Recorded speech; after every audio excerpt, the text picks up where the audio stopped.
ओम शांति सभी भाई बहनों को। कैसे हैं आप लोग? मेरा वीडियो देखने और लाइक करने के लिए आप सभी का बहुत बहुत धन्यवाद। आज मैं आप सभी को एक रहस्य बताने वाली हूँ सृष्टि के बारे में। वैसे तो हम सृष्टि के बारे में बचपन से पढ़ते आए हैं।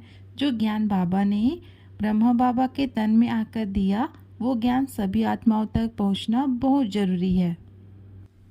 आप सब तो जानते हैं कि शिव बाबा आते हैं संगम युग में। ब्रह्मा बाबा के तन में आकर गीता का ज्ञान सुनाया। ब्रह्मा बाबा के जाने के बाद बाबा गुलजार दादी के तन में आते थे, गीता का ज्ञान सुनाते थे। अभी भी बहुत सारी आत्माएं हैं जिनको गीता का ज्ञान नहीं मिला है, उन तक बाबा का ज्ञान पहुंचा तक नहीं है। तो हम ब्राह्मण फरिश्ते बाबा के बच्चे का कर्तव्य है कि उन आत्माओं तक ज्ञान पहुंचाए, ताकि उनका जीवन भी सफल हो सके, ताकि वो सतयुग में जाने का भागीदार बन सके। एक बच्चे का कर्तव्य होता है कि जहाँ पिता का कर्तव्य अधूरा है तो बच्चे ही उनका कर्तव्य पूरा करते हैं। तो कर्तव्य पूरा करेंगे ना।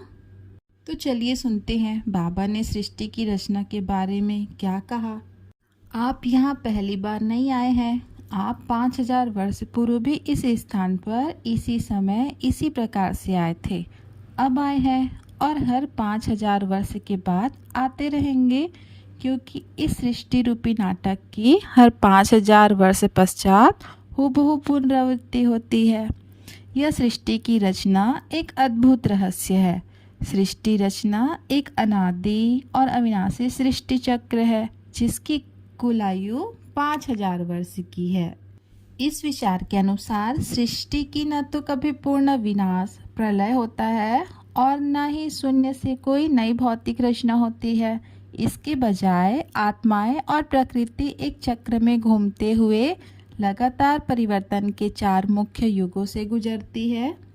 तो जानते हैं ये 4 युग कौन कौन से हैं? तो पहले नंबर में आता है सतयुग, जिसके बारे में बाबा ने बताया है कि सतयुग को गोल्डन एज भी कहते हैं, जो 1250 वर्ष का होता है। बाबा ने इसे देवताओं का राज्य अर्थात स्वर्ग की संज्ञा दी है। यहाँ से जो आत्माएं आती है, कहाँ से आती है? परम धाम से आती है। वो आत्माएं सुख शांति पवित्रता से युक्त होती है। यहाँ कोई विकार नहीं होता। सतयुग देवी देवताओं का राज्य है। यहाँ की आत्माएं संख्याओं में कम होती है, किंतु सर्वगुण संपन्न होती है। सतयुग में सिर्फ 9 लाख आत्माएं ही आएंगी, है ना। फिर बाबा ने त्रेता युग के बारे में बताया है। बाबा ने बताया है कि ये युग भी 1250 वर्ष का होता है।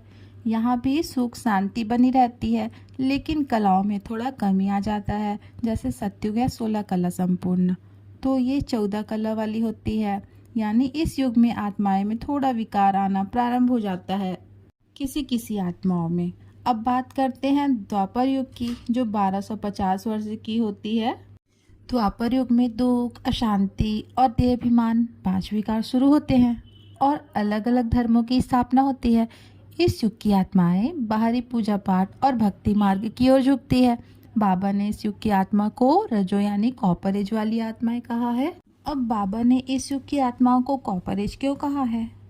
तो बाबा ने कॉपर एज वाली आत्माएं इसीलिए कहा है क्योंकि ये सतयुग और त्रेता युग की अपेक्षा इन आत्माओं में जो गुण है वो अशुद्ध होना शुरू हो जाता है। बाबा ने सतयुग को गोल्डन एज वाली आत्माएं कहा है क्योंकि इसमें कोई विकार नहीं होते। और फिर त्रेता युग को सिल्वर एज वाली आत्माएं कहा है क्योंकि उसमें सतयुग की अपेक्षा थोड़ा सा विकार उत्पन्न हो जाता है। और द्वापर युग आते आते आत्मा के जो संकल्प होते हैं, गुण होते हैं, वो अशुद्ध होने लगते हैं। तो बाबा ने इसी कॉपर एज वाली आत्माएं कहा है। बाबा ने अब कलयुग के बारे में बताया है। बाबा ने कहा है कि ये दुनिया आयरन एज की दुनिया है। आयरन एज की दुनिया मतलब समझ गए ना। कलयुग में आत्माएं कैसी होती है, उनके गुण संस्कार देखा भी है ना। ये भी 1250 वर्ष का होता है। इस युग की आत्माएं पूरी तरह विकारों के वश और शक्तिहीन हो जाती है। यहाँ घोर अज्ञान, दुख, भ्रष्टाचार और कलह का साम्राज्य होता है। बाबा ने इसे नरक की दुनिया भी कहा है। आप तो देख ही रहे हैं ना इन विकारों की दुनिया में क्या क्या हो रहा है। चारों ओर लड़ाई झगड़े, दुर्व्यवहार, शोषण, भ्रष्टाचार, हत्याएं और भी बहुत सारे कुकर्म। आज का इंसान माया से वशीभूत होकर विकारों से लिप्त है, रोज नया नया पाप करता है। बाबा ने कलयुग को विनाश की दुनिया कहा है, अंधकार की दुनिया कहा है। इसलिए बाबा आए हुए हैं हम आत्माओं को अंधकार से प्रकाश की दुनिया में ले जाने के लिए, पाप की दुनिया से ले जाने, देवी देवताएं बनाने। बाबा ने सृष्टि की रचना में एक और युग के बारे में बताया है जिसे बाबा ने संगम युग कहा है। सभी कहते हैं कलयुग चल रहा है, किंतु हम बाबा के बच्चे ब्राह्मण फरिश्ते ये जानते हैं कि अभी संगम युग चल रहा है जो 100 वर्ष का होता है। बाप आते ही हैं संगम युग पर हम आत्माओं को गीता का ज्ञान सुनाने, मनुष्य से देवता बनाने।